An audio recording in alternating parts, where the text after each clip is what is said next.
The scripture tells us that whatever you plant, you reap. Pero meron ding katotohanan na hindi lahat ng nagtatanim umaani. How do we reconcile that? Kung minsan nagtatanim tayo ng mabuti pero tinataniman din natin ng damo sa tabi. At yung damong itinatanim natin sumasakal dun sa mabuti nating tanim. Maraming hiwaga, subalit maaring maunawaan. Not all who harvest are the ones harvesting what they really want. And not all who plant harvest exactly what they want to harvest. Not all who invest make a profit. There are many examples of failed enterprises, failed projects, failed activities in our midst. What could be the reason for such failures?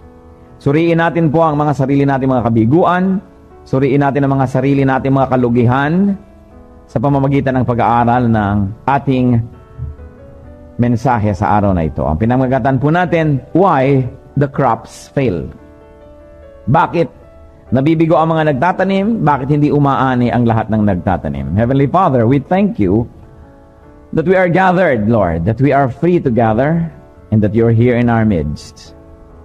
We thank you, Lord, that you will be our speaker, and we ask you to speak powerfully.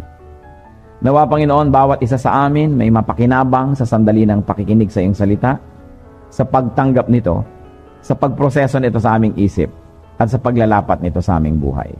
So we ask you, Father, be the true, the only speaker. Use your servant only as your footstool, only as your spokesperson, only as your messenger. But let all the message come from you alone.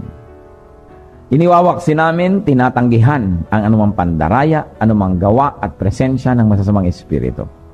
Nais naming tanggapin, Panginoon, yun lamang dalisay, yun lang puro na nagmumula sa inyo. So, give us discernment. Allow us to recognize right from wrong.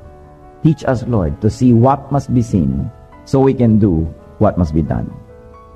We surrender ourselves to you, Father, our body, heart, and soul, that you may be the focus of our attention right now. We surrender every thought and we make every thought captive to the name of Jesus. Pati ang aming mga nararamdaman, mga naiisip, mga alalahanin, isinusuko namin. At gusto namin, Panginoon, mag-focus ng aming atensyon sa inyo lamang. Turuan niyo po kami. At nawa ang inyong salita, maging kalakasan namin. We reject all falsehood and lies coming from the evil one and all the weaknesses that come from within us. And we ask, Lord, empower us, teach us, guide us. We are confident that you hear this prayer as we ask in the name of your Son, Jesus, our Lord and Savior. Amen. Why the crops fail? Ang background po ng ating pag-aaralan ngayon ay ang kasaysayan ng mga Jewish people when they were exiled. Kuminsan po kasi sila nasasakop ng ibang bansa at hindi na nakokontento, yung mga nagwagi na sila'y sakupin, kinukuha pa sila at inuuwi doon sa bansa na nanalo. At maraming beses sa kanilang kasaysayan, sila po nagiging exiles in other countries. So there was an episode in the history of the Jewish people that they were exiled. But later on, when a new king went and ascended to the throne, the new king allowed the Jews to go home to their destroyed homeland. Particularly during the time of Cyrus. When Cyrus was the emperor, he decreed in 538 BC that the Jews may go home to their country. But after having been allowed to go home, 18 years have passed, and the Jewish people have never repaired the temple of the Lord in Jerusalem. Naging abala sila sa pagbubuo muli ng kanilang mga naabalang buhay, sa pagre-repair at pagtatayo ng mga bahay nilang napabayaan at nasira, subalit napabayaan nila ang bahay ng Panginoon. Because the people were focused on building their own homes, they still had not finished building God's temple. At yan po ang background ng babasahin natin, Haggai 1:1-11. In the second year of King Darius, on the first day of the 6th month, the word of the Lord came through the prophet Haggai to Zerubbabel, son of Shealtiel, governor of Judah, and to Joshua, son of Jehozadak, the high priest. This is what the Lord Almighty says. These people say, the time has not yet come for the Lord's house to be built. Then the word of the Lord came through the prophet Haggai. Is it a time for you yourselves to be living in your paneled houses, while his house remains in ruin? Now this is what the Lord Almighty says. Give careful thought to your ways. You have planted much, but have harvested little. You eat, but never have enough. You drink, but never have your fill. You put on clothes, but are not warm. You earn wages, only to put them in a purse with holes in it. This is what the Lord Almighty says. Give careful thought to your ways. Go up into the mountains and bring down timber and build the house, so that I may take pleasure in it and be honored, says the Lord. You expected much, but see, it turned out to be little. What you brought home, I blew away. Why? Declares the Lord Almighty. Because of my house. Because which remains a ruin, while each of you is busy with his own house. Therefore, because of you, the heavens had withheld their dew, and the earth its crops. I called for a drought on the fields and the mountains, on the grain, the new wine, the oil, and whatever the ground produces, on men and cattle, and on the labor of your hands. And may the Lord bless us through the reading of His holy word. So ano po yung gist ng ating binasa? Nakauwi na't lahat, 18 years na ang nakalampas. In other words, there was enough time already for people to pick up their lives and then attend to building the temple again, which was destroyed sapagkat napakatagal at giniba ng kanilang kalaban. So the people were saying, hindi pa naman oras para gawin ang templo. Saka na. So the people were saying that the time has not yet come for the Lord's house to be built because they did not want to build God's temple. Nagdadahilan sila. They wanted to be left alone to do what they wanted, and which was to build their own houses. So the people were offering excuses. And the intended and obvious answer to God's question in verse 4, ang tanong niya kasi, is it time for you yourselves to be living in your paneled houses? Ang gaganda pa. Well, this house remains a ruin. Of course, the intended answer was no. Hindi marapat na yung bayan ng Diyos, sarili-sarili lang nila mga bahay ang inaasikaso pagkatapos hindi nila asikasuhin yung tahanan ng Diyos. And God's character is revealed here. What is revealed? God wants His house prioritized over people's houses. And God is offended by man's neglect. Bakit po kaya mahalaga sa Diyos na unahin yung templo kaysa sa kanyang bahay? Lalong-lalo sa kultura ng Israel, sila po ay nakapaligid sa templo. Ang kanilang bayan, ang saligang batas ay yung salita ng Diyos. Ang mga batas nila sa pang-araw-araw na buhay, nakasalalay sa salita ng Diyos. Ang nagbibigay sa kanila ng unity, yung temple, because they all lived under the same heaven, believed in the same God, and by the same laws of that God. Ang nagbibigay sa kanila ng tradisyon, nagbibigay ng anchorage sa kanila bilang isang bansa, yung kasaysayan nila, a common history, common memory, which were all anchored on the temple. Ang symbol ng kanilang bayan, ng kanilang lakas, yung temple. So without that, even if they have beautiful individual houses, they would be nothing. When the lives of people revolve around their God, if they live away from the teachings of that God, they will be empty and they will be nothing. So the Lord wanted the temple prioritized. Not because God was an egocentric God, but because He knew that if the temple was built, if the temple was beautiful, if the temple was strong, from it will emanate teachings, guidance, inspiration, strength, everything that the people needed. But without that, and on their own, even if they had beautiful homes, they will not have a symbol. They will not have unity. Therefore, they will be weak. Weak against their own weaknesses, weak against the enemies outside, within Israel, and those outside of Israel. Kawawa sila. So, let's read on. Haggai 1, 5-6. Now, this is what the Lord Almighty says. And we are just rereading now. Kanina, nagkaroon po tayo ng panoramic reading.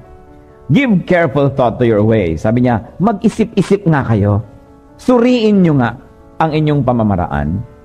You have planted much, but have harvested little. You eat, but have never have enough. You drink, but never have your fill. You put on clothes, but are not warm. You earn wages, only to put them in a purse with holes in it. In other words, lahat ng ginagawa ng mga tao, walang kwenta ang kinakawian. God wanted the people to consider, to realize that their endeavors have been failures. And ano yon? They have planted much but harvested little. Nangyayari ba sa buhay natin yan? Trabaho ka ng trabaho, tanim ka ng tanim, ang konti naman ang naani. They eat, yes, but never had enough. Isa sa mga nakakalungkot, yung kumain ka ng kumain, pero hindi ka naman nasyahan.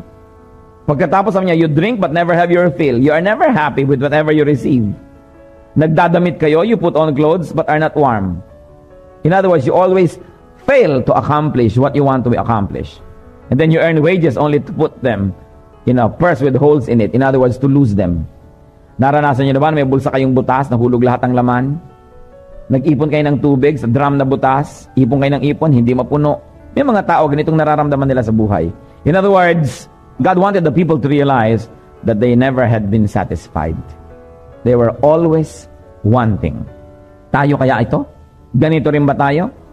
Hindi na kahit kailan nasyahan, kulang at kulang, trabaho ng trabaho, kulang pa rin.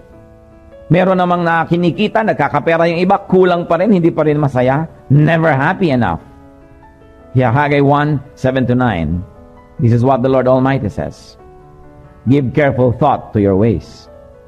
Go into the mountains and bring down timber and build a house, so that I may take pleasure in it and be honored, says the Lord. You expected much, but see, it turned out to be little. What you brought home, I blew away. Why? Declares the Lord Almighty. Because of my house, which remains a ruin, while each of you is busy with his own house. So God wanted the people to review their ways and to do the right thing. Sabi ganon, mag-isip-isip nga kayo. Bakit di kayo umakyat sa mga bundok? Pumutol kayo ng kahoy, ibaba nyo ang mga kahoy na yan. Gumawa kayo, magtrabaho kayo, build the temple, because such an endeavor would please and honor God. So the Lord was saying, because He was not pleased, because God was not honored, then God frustrated the people's expectations, trivialized and minimized the people's ways and expectations, and blew away what they had. Sabi yung mga iniwi nyo galing sa exile, pinakaipon-ipon nyo, di nyo ba napansin? Hinipang ko lahat na wala. So ginagawa pala yan ng Panginoon. Yung iniipon mo, hinihipan niya. Tinatanggal niya. Sabi niya, hindi ko binebless sa mga ginagawa nyo. Yung mga iniimpok nyo, itinatapon ko. Sapagkat di ako natutuwa sa inyo. Hindi kayo nakakatuwa, sabi ng Panginoon.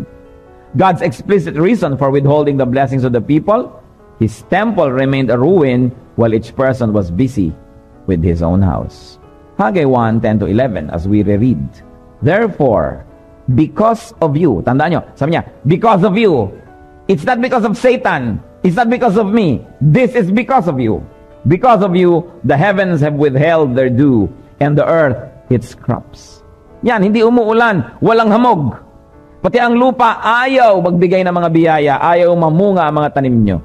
I called for a drought on the fields and the mountains, on the grain, the new wine, the oil, and whatever the ground produces, on men and cattle, and on the labor of your hands. Sabi ganon, tagtuyot, walang ulan, walang tubig na lumalabas sa mga bukal, wala kayong makuhang gatas, maski sa mga baka, pati sila, tuyot. Sabi ganon, ako ang may gawa niyan dahil sa inyo. Pati mga ginagawa nyo, hindi ko binabless, sabi niya. Hindi umunlad-unlad ang mga negosyo nyo. Puhunan kayo ng puhunan, nalulugi lang kayo. Trabaho kayo ng trabaho, wala rin kinakawian. And the other undesirable fruits of the people's neglect of God's temple, so the heavens have withheld rain, the earth had withheld crops. There was drought on the grain, on the new wine, on everything. So what are we going to reflect about here? God was zealous and jealous for His temple. Ano naman ang kinalaman natin, wala na nga yung temple na yun, nag-iba na ng AD 72, di na nabuong muli. What are today's equivalents of the temple? Colossians 1:18, and He is the head of the body, the church. Ephesians 5:23, Christ is the head of the church, His body, of which He is the Savior. The equivalent of the temple then, now, is the church. The shell, the physical building, the facilities. Pero hindi lang yon. More than the building, more than the facilities, the essence, the functions, the ministries of the church, the ministries to evangelize, to edify, and to teach. That I would surmise that it is safe to equate the temple with the church today. Nung temple ng araw, hindi lang yung building, kundi ang nangyayari doon at ang nagiging bunga ng mga nangyayari doon sa buhay ng mga tao. Now it is the church. Although the building is important, kasi alam nga naman pag umulan, nabasa ka, pag bumahal, lumubog ka, pag humangin, tinangay ka, kailangan mo siyempre may dingding, may bubong, may sahig, may gamit. At pagkatapos noon, pag umaandar na yung functions in the church, that's when it becomes really the temple. When the church builds the people up, teaches them, rebukes and corrects and disciplines them, when the church gives the people unity and teaching and hope, then it is the temple. And the Lord doesn't want His church neglected today. Christians can neglect the church today by not getting involved. Kahit may building, may activity, pero kung hindi ka sumasali, hindi ka involved, you are actually neglecting the church. By not getting committed. Marami mga tao gusto lang nila audience sa church. Darating, parang nanood ng isang palabas, nakaka-bless, uuwi na, see you next week. Many Christians neglect the church today by not serving, by not participating, and by not allowing themselves to be served. May counseling, ayaw magpa-counsel. May ministry of prayer, hindi nagpapa-pray. Mayroong mga services yung church, hindi naman niya ina-avail. May mga lesson, ayaw umattend, di pinapabayaan din niya. 1 Corinthians 12, 7-11. Now to each one, the manifestation of the Spirit is given for the common good. To one, there is given through the Spirit the message of wisdom. To another, the message of knowledge by means of the same Spirit. To another, faith by the same Spirit. To another, gifts of healing by that one Spirit. To another, miraculous powers. To another, prophecy. To another, distinguishing between spirits. To another, speaking in different kinds of tongues. And to still another, the interpretation of tongues. All these are the work of one and the same Spirit, and He gives them to each one just as He determines. So this particular part of Scripture tells us the many different gifts given by the Holy Spirit to people. Ano po yung nutshell? In a nutshell, everybody has a special gift from the Holy Spirit. At siya ang nagde-determine what to give to you. Sapagkat siya ang marunong, siya ang magdidistribute ng gifts para every church has all the gifts it needs to function. Eh kung tayo ang pipili ng gifts, pag pe-pray mo, itong gift ko, baka lahat gusto natin isang particular ministry, tas yung iba walang pumili, edi kulang, bakante ang mga services. That's why it is the Spirit who decides. Romans 12, 4-8. Just as each of us is one body with many members, and these members do not all have the same function, so in Christ, we who are many form one body, and each member belongs to all the others. We have different gifts according to the grace given us. If a man's gift is prophesying, let him use it in proportion to his faith. If it is serving, let him serve. If it is teaching, let him teach. If it is encouraging, let him encourage. If it is contributing to the needs of others, let him give generously. If it is leadership, let him govern diligently. If it is in showing mercy, let him do it cheerfully. Then 1 Corinthians 12:20 adds something to this. As it is, there are many parts, but one body. Ito po, at pati mga hindi pa natin binasang mga verses tungkol sa spiritual gifts, ano pong sinasabi nito altogether? Ang Diyos sa kanyang karunungan, ang Espiritu Santo, nagbigay ng gift sa bawat isa para pagka nagsama-sama ang mga Kristiyano sa isang local church, kompleto rekado. Meron akong papel, therefore mahalaga ako, I will not feel unimportant. Meron siyang papel, therefore pahahalagahan ko siya, I will not feel superior. So nobody feels inferior, nobody feels superior, because there is equality. Now equality doesn't mean uniformity. Equal kayo, pero di kayo magkakamuka. May papel siya na mahalaga, may papel kang mahalaga, may mga papel na tinatawag na more glamorous than others, depending on how you look at what glamour means. Pero lahat mahalaga, lahat may papel. Ngayon, pag hindi ako sumipot sa church, yung gift na binigay sa akin, hindi na magagamit ng iba. Dinaya ko sila. Pag nandun ako at may hindi sumipot na iba, dinaya nila tayo. Kasi yung gift na binigay sa kanila ng Panginoon, wala rito. Halimbawa, ikaw ang bawang, akong sibuyas, siya ang kamatis. Absent si kamatis, paano magkakaroon ng ginisa? Kailangan lahat may papel. At pag nagsama-sama, at ibinigay nila yung puso nila, kaluluwa at paglilingkod, kumpleto ang church. At pag kumpleto yung church, lahat ngayon nagbe-benefit. So si singer kumanta na bless tayo, pero siya naman pala ay may problema, kinounsel naman siya nung counselor na bless siya. Tinuruan sila nung teacher, nag-preach sa kanila ang preacher. Yun naman mga giver, nagbigay sa mga nangangailangan, yung mga encouragers, nag-encourage sa mga pinanghihinaan ng loob. E di lahat uuwi na mayroong blessing.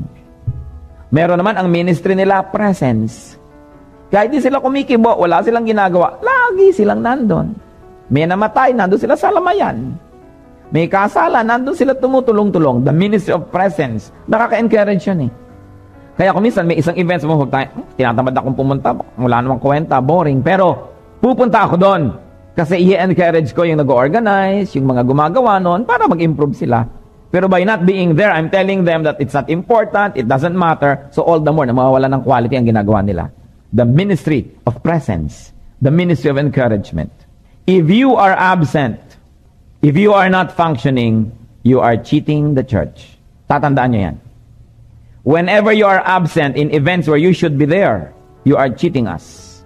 And eventually, ultimately, you are cheating the Lord because the Lord is the head of His church. So pag wala kayo, somebody else will be forced to do the ministry that you were gifted to do. Ma-overstretch siya.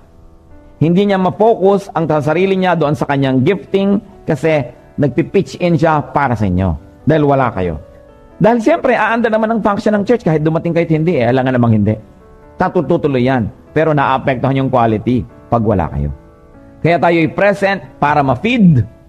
Present para din tumulong mag-feed sa iba. Pananagutan yan ng bawat isa. Hindi yung holiday kasi ngayon magpupunta kami sa beach, wala muna kami sa church. Ilagay sa ibang araw yung beach na yan. At kung walang pagkasyahan, huwag mag-beach. Tuloy pa rin ang buhay. Pero sa palagay nyo, tutuloy ang buhay kung walang church. Meron lang existence, pero walang life. Pagkatapos pag naman problema kayo, nagkakawatak-watak yung pamilya nyo, at ito kayo sa church, ngoy. Pag-pray nyo ako, text kayo ng text. Ang daming mahilig mag-text, pag-pray nyo ako, hindi ka man lang makatanggap sa kanila ng text na, ano po bang pwede ko ipag-pray para sa inyo? O kaya ipinag-pray ko kayo ngayon. Many people just get and forget. Yun lang ang tingin nila sa church. Huhut-hutan nila ng, tulungan mo ako. Namatayan kami, wala kaming ataon. Nagkagalit kami mag-asawa, anong gagawin ko? Nawawala ang anak ko, tulungan nyo ako maghanap. No? Napoposes ang hipag ko, punta kayo sa amin, alas 3 ng umaga. Pero pag sila tong kailangan mo, di mo makita. Sabi ng Panginoon, kaya kayo nagkakaganyan-ganyan. Pinababayaan nyo yung temple. At hindi lang yung building yon, alam nyo yon. Yung facilities, yung activities, lahat ng nagaganap sa loob nun. Kaya ang sabi sa Hebrews 10:25, let us not give up meeting together as some are in the habit of doing. But let us encourage one another all the more as you see the day approaching. So, huwag daw pababayaan yung pagsasama-sama. Alam niyo po yung ating mga Sunday morning worship, kung lang yan, mababaw yan. Kung sasabihin nyo, punong-puno ako, blessed na blessed ako, you don't know what you're missing if you come here only for Sunday morning services. Sa Sunday morning, audience lang kayo. And if you are not doing household chores, you are not a real member of the family. Bisita lang kayo. So, suriin nyo yan. Ang tunay na involvement sa church, yung sumisipot kayo anytime mula Lunes hanggang Sabado. O kaya linggo ng hapon. Pagtapos na yung mga main public events, meron kayong paglilingkod, meron kayong ginagawa. Hindi katulad ng babaeng dinudugo, pumunta lang sa likod ng Panginoon, hihipo lang ako sa damit niya para ako gumaling, tapos tatalilis na. Sabi niya ng Lord, oy. Makabalik-balik ka rito. Kumukupit ka ng blessing. Kailangan honorable. So, gaano po karami sa inyo ang nangungupit ng blessing? Dumadating lang para ma-bless. Kailan kayo darating para maging blessing sa iba?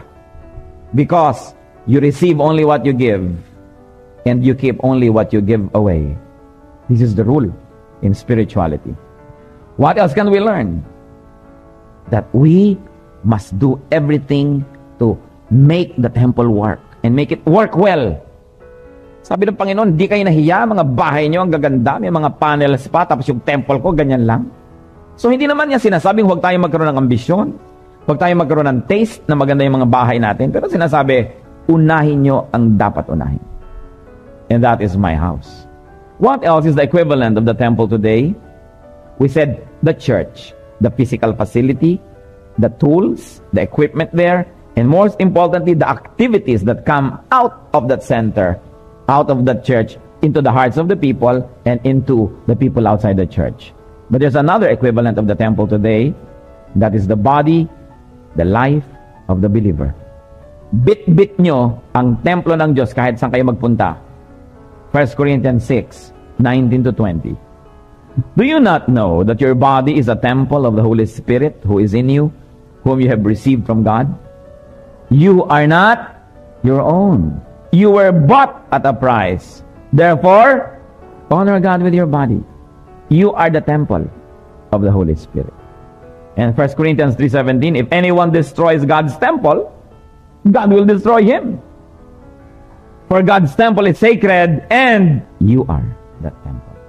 Hindi pwede na ang body na ito, married kayo, ipapahiram nyo kung kani-kanino. Nagle-left turn kayo at nagbibiglang liko at kung kani-kanino kayo nakikipagmabutihan.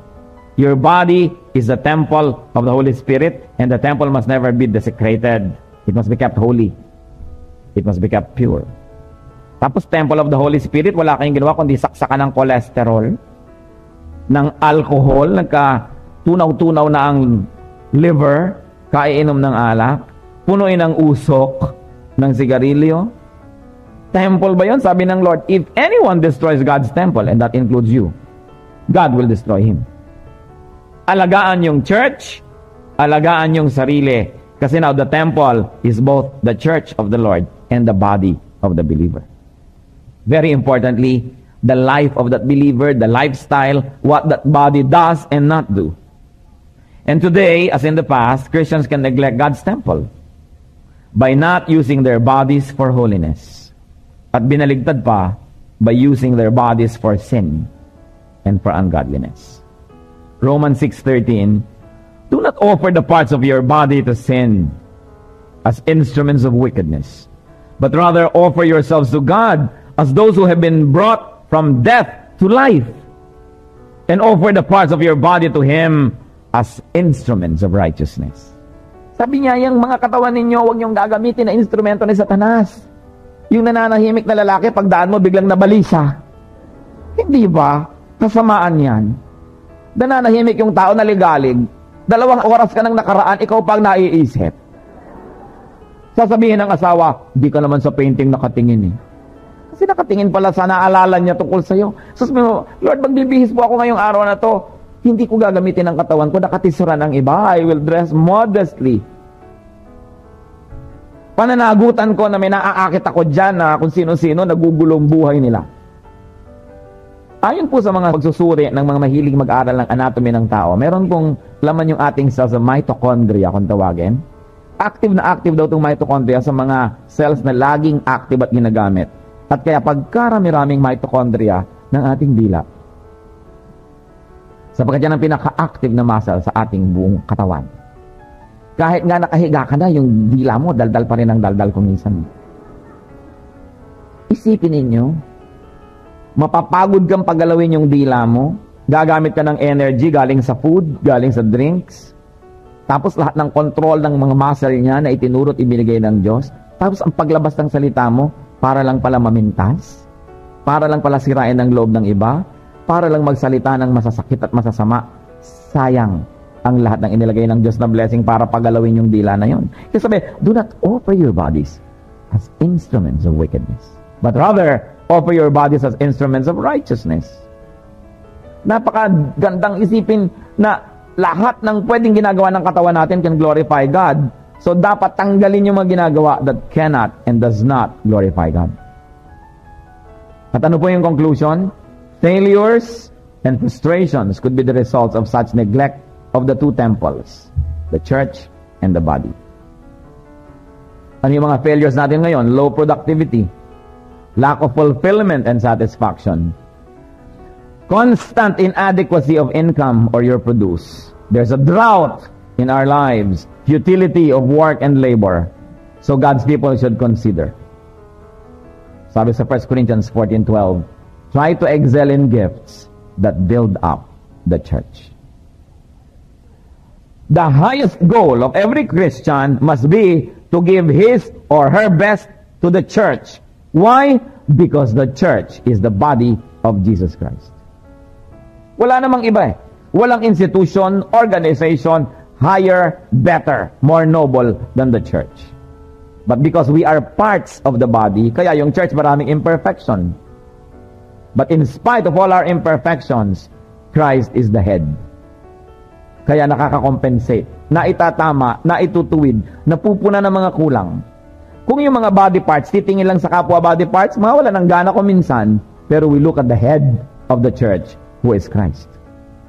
The life of the Christian must revolve around the church. Why? Because the church is our life. The church is the body of the Lord, of which we are a part. Pag part ka ng body, may function ka. You are a doer. You are a giver. Pero recipient ka rin. So, by being involved in the church, you receive and you give. You become really alive and you complete the circle of life. If you're giving only, that's not good. You should also receive.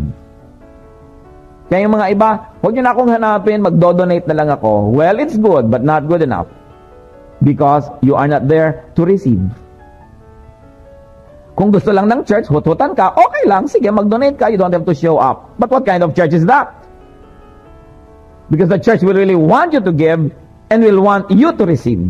That's why you are being asked to be there. And sometimes, the best way to receive blessings is to serve. That's why the church wants us to serve. You know, when you are serving God, you're not giving to God. You are receiving. And even if you don't receive anything by serving God, hindi ka pa rin nagbibigay. Nagsusukli-sukli ka lang dahil ikaw na yung unang nakatanggap. Binigyan ka ng buhay, binigyan ka pa ng buhay na walang hanggan. Ano ngayon ang maibibigay mo sa Diyos? Nagsusukli-sukli lang tayo. It is a great privilege. And you know why it's a privilege to serve God? Because if you are not serving God, most likely, you are serving Satan. And you cannot serve two masters. So when you choose to serve God, tinanggal mo na agad yung other choice, yung si Satan. If you are not doing something good, you are probably doing something bad. In fact, it is wrong to do nothing because you can always do something good. Just by doing nothing, you can commit sin. The sin of omission. Kaya mahalaga po yung involvement. Build God's temple. The church. Whatever it means to you. The building, the facilities, the activities there, the needs. Build the church. Because you can be only as good as your church is. Kaya meron pong mga kuminsan, mga spiritual refugees. They transfer from one church to another. At kung ang dahilan ay hindi yung dahil may nakaaway sila, dahil nagkakagulo doon, may ibang dahilan eh. Yung iba, kasi po hindi ako mag-grow eh. Nalalaman nila that they can be only as good as their church is. That's why in some cases, when the local churches refuse to grow or don't know how to grow, the members leave because they cannot go there. And then they find another church in which they can grow. Because they get to realize that they can only be as good as their church. That's why you have to make your church very good. Because as it grows, you grow. As it gets blessed, you get blessed. Kaya pinagmamalasakitan, hindi lang isang compartment ng buhay natin ng church. Our life should really revolve around it. Why? Let me say again the obvious. Because it is the body of the Lord. Ang malasakit, ang pagmamahal, iniisip-isip mo, lagi ano kaya ang magawa ko para sa church? Ano kaya ang dapat kong maging papel para yung church namin lumago? Pwede akong umimbento ng isang ministry na hindi pa nag-e-exist para mangyari yon. Narito ako. Anong ibigay sa akin ng Panginoon na time, na talent, na treasure? Ibibigay ko sa church. Kasi habang nagbibigay ako rin yung tatanggap eh. Pero pag pinagkaitan ko yung church, ako rin yung mawawalan. Habang maagang marirealize ng mga tao, lalo silang mapapabuti. Build God's temple, the body. But of course, it's not only the physical body. Kung naghihilod ka, sinasabi mo, anong ginagawa ko? Kino-glorify ko ang Diyos in my body. Well, there may be a level of truth in it. What's really important is the personal holiness that that body enables you to have. Kasi po, lahat ng ating mga intention na spiritual, kailangan magkaroon ng physical equivalent. Gusto nyo, spiritually, halimbawa, mag-grow in the Lord. Ano yung physical equivalent? Yung katawan mo, dalhin mo sa Bible study, dalhin mo sa prayer, dalhin mo sa mga gawaing mabuti. Kailangan laging may physical counterpart. That's why it is so beautiful. Because our body is here, it is available, you can move it, therefore, you can get closer to God by disciplining what your body does and not do. It's important. At dapat tayong magtiwala. Gusto nating magkaroon ng success sa mga ginagawa natin, gawin po natin yung ipinapagawa ng Diyos. Unahin natin siya. Sabi nga, seek first His kingdom and His righteousness, and all this will be given to you as well. Pag inuna mo yung sarili mo, walang mangyayari. Kailangan unahin mo yung Diyos, yung relasyon mo sa Kanya. Sabi sa Proverbs 3:5 and 6, trust in the Lord with all your heart, and lean not on your own understanding. In all your ways acknowledge Him, and He will make your path straight. Sa lahat ng iyong pamamaraan, sumangguni ka sa Kanya. Unahin mo siya ang Kanyang pamamaraan at magiging tuwid ang lahat ng iyong landas. Bakit? Kasi tuturuan na niya tayo na hindi natahakin yung liku-likong landas. Kaya mo lang nalamang liku-liko dahil nandun ka na at nagkaligaw-ligaw ka na. So marami pong matitipid na panahon, oras, hirap kung uunahin natin ang Diyos. Ano po ang ating pananagutan? Gano't katagal na tayong Christian? Kahit po sa mga bahay-bahay, ang mga bisita lang sa unang araw na nandun sila. The following day, the third day na nandun ka, you're already part of the family. Lalong-lalo dito sa ating bayan, ganun ang ating mga kaugalian. Kayo po ba ay bisita sa church? Or a real member, functioning member of the family? Gawin natin yan na goal kung hindi nangyayari. Hindi pwedeng audience. Ngayon, kung kayo nag-excursion lang, nasa Manila kayo, dahil kayo taga-Aklan, nasa Manila lang kayo ngayon, napa-attend kayo, salamat, bisita kayo. Pero kung mahigit isang buwan na kayo dyan, ay tumigil-tigil kayo ng pag-arteng bisita. At maghanap-hanap kayo ng magagawa. Dahil hindi pwedeng bisita lang ang tao. You will never be a real functioning member. And therefore, you will miss the great blessings that are reserved by the Lord for those who serve beside Him, together with Him, in this family called the church. Hanapin ang lugar natin na tama. Ano po ba ang ating mga kabiguan sa buhay? Naghahanap buhay ba kayo? Lagi kulang. Ipon kayo ng ipon, biglang may mangyayari na putol lang binti ng asawa nyo, ubos ang inipon ninyo, may utang pa. Tipid kayo ng tipid, tapos biglang nananakaw lang ng iba. Tanim ka ng tanim, ang konti-konti ng ani. Baka may sinasabi sa atin. Si Haggai. Sabi nga ni Solomon, there is nothing new under the sun. What is, was, and will be again. Paulit-ulit lang ang lahat. Mabutit paulit-ulit, pwede tayong matuto sa mga nauna na sa atin. We can learn from those who have gone before us. We can learn from their mistakes. Kung ayaw nating sapitin ang sinapit nila, huwag nating tahakin ang landas na tinahak nila. Learn. All Scripture is God-breathed and is useful for teaching, for rebuking, for training in righteousness. Nandyan yung istorya, hindi lang as ancient history. Yan ay current events. Dahil hanggang ngayon, nangyayari pa. Marami pang anak ng Diyos neglect the house of God. So do not wonder if there is drought in your lives. Heavenly Father, salamat sa mga anak mo na hindi ganitong kalagayan. Na sila hindi nagpapabaya sa iyong temple at bumubukal ang mga pagpapala sa kanilang buhay. Subalit, sa mga taong ito ang kalagayan, nagiging pabaya, sarili lang ang inaasikaso. Yung convenient schedule lang nila ang mahalaga sa kanila. Yun lamang mga personal agenda nila ang importante. Those who want to do nothing but take from you, but not give. Ito ang kalagayan. Kung sakasakali, Panginoon, na ito po ay kalagayan ng ilan sa amin, dalangin namin, bigyan niyo po kami ng espiritong may mata para makakita, may tainga para makarinig, nang hindi masayang ang iyong mga paalala. Kung meron, Panginoon, sa aming dumarating ngayon ng mga kahirapan at kasalatan, bigyan mo po kami ng discernment na malaman kung ito ay trial lamang O kung ito ay chastisement dahil nagpapabaya kami. Ipakita niyo sa amin ang tunay naming kalagayan. Pinagpapasalamat namin sa iyo, Panginoon, ang mga victories in our lives when and where we can serve you. But we also mourn for the failures where we frustrate your will in our lives.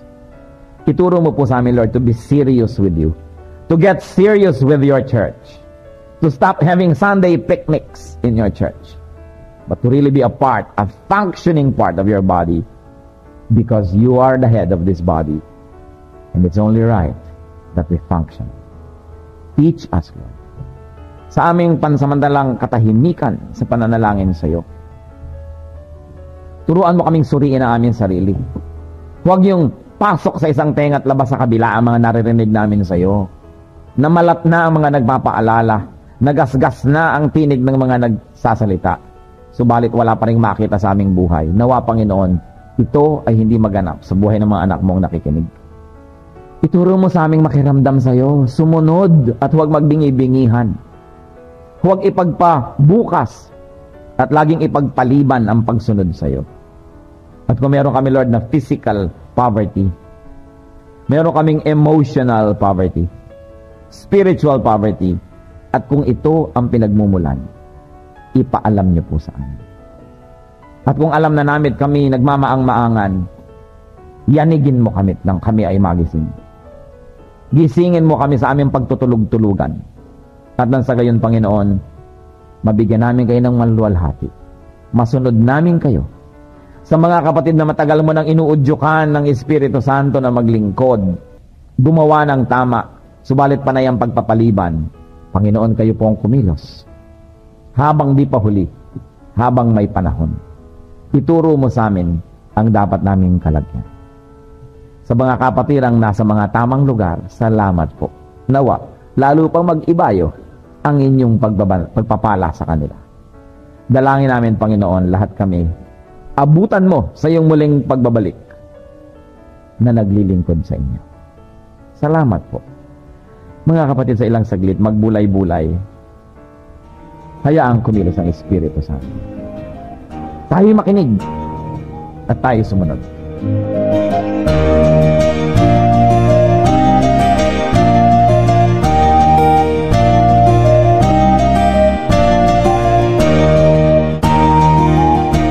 Ang katatapos pong mensahe ni Kuya Ed Lapis ay pinamagatang Why the Crops Fail.